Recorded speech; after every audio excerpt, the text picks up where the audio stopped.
Wang, good morning, I hope that you're all well and welcome back to the channel. Now, today's video is going to be a bit different to what I'd normally post on here, so I think at this point everyone can somewhat agree Morgz isn't exactly the best YouTuber on the platform. Well, a few days ago, Morgz uploaded a video that was titled, "Girlfriend Controls My Life for 24 Hours. And I mean, on the surface, that does just sound like, you know, your typical Morgz video, but then this is what he ended up using as the thumbnail. Now, if you're not too familiar with the Morgz channel or who this is, well, I mean, how have you ended up on this channel? That is Kiera Bridget, who used to be Morgz' girlfriend. And you know, I think it's fair to say that she's not too happy with the thumbnail. Essentially, Kiera ended up taking to Twitter, tweeting about her experience with the Morgz family, more specifically how bad it was. Now, Morgz has obviously seen the tweets and has done the smartest thing that he can probably do in the situation. You know, he's changed the thumbnail of the video and just hasn't talked about it anywhere else. The reason that he's probably done this is because, you know, the less he talks about it, the quicker that it's going to be forgotten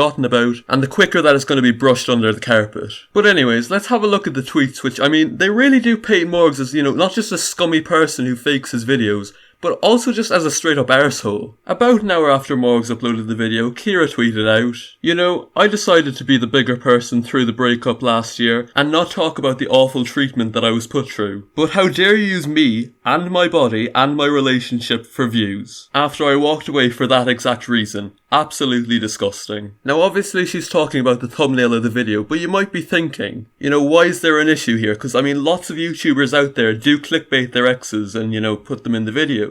Well, for a start, Kiera is literally nowhere to be seen through the entirety of the video. But I mean, that's not even the worst bit. Kiera followed up her first tweet saying, "How dare you use me and antagonize me? And your friends attacked me on Twitter after I was manipulated into staying quiet post-breakup to protect your career. I made my peace with the situation after months of therapy to rectify the depression that I was left in." Now, I mean, this really does just shine a whole new light on Morgan. Like, not even just as a content creator, but just as a person. Like, I mean, he literally made her depressed, and even went as far as to manipulating her into staying quiet about it. Now, I mean, if you still for some reason don't think that Morgz is a prick, like, you know, maybe Kiera's only doing all this for attention or something, well, Kiera literally has text messages between her and Morgan. And I mean, yeah, it really doesn't look good for him. In a third tweet, Kiera said, "I thought things would be admissible, but I guess not. You want to know the real reason I broke up with him? I took some time away from his insane house to spend time with my chronically ill mother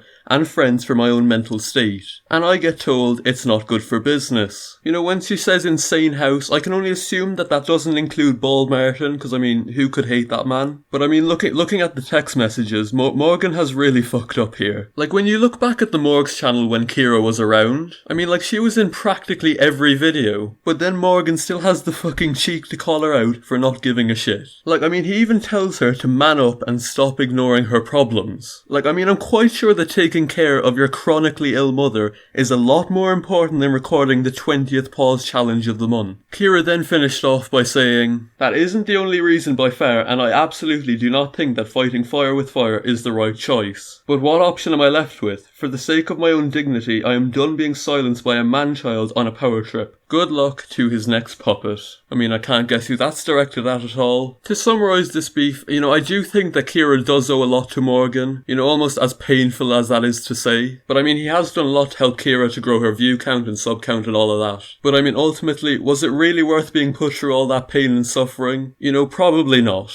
Probably the worst thing about all of this is this won't really change anything for Morgz. I mean, like, all of his subscribers are just 10-year-olds anyway who have no idea what's going on. You know, I do think that Morgz should have put out some sort of an apology out on, you know, Twitter or something, you know, at the very least. You know, even though staying quiet was obviously the best move for him and his channel. You know, I do hope that Kiera is doing better now. You know, like, no one should ever have to really go through something like that. So yeah, I think that I've said everything that I need to say, so that's going to be the end of the video there. You know, obviously this is a lot more of a serious tone video than what I'm used to doing. But yeah, I feel like I needed to say something about the situation. So yeah, cheers if you watched to the end. If you could drop a like on the video and subscribe if you're new, that'd be class. And I mean, with that said, we'll see you in the next one. Morgz is a prick.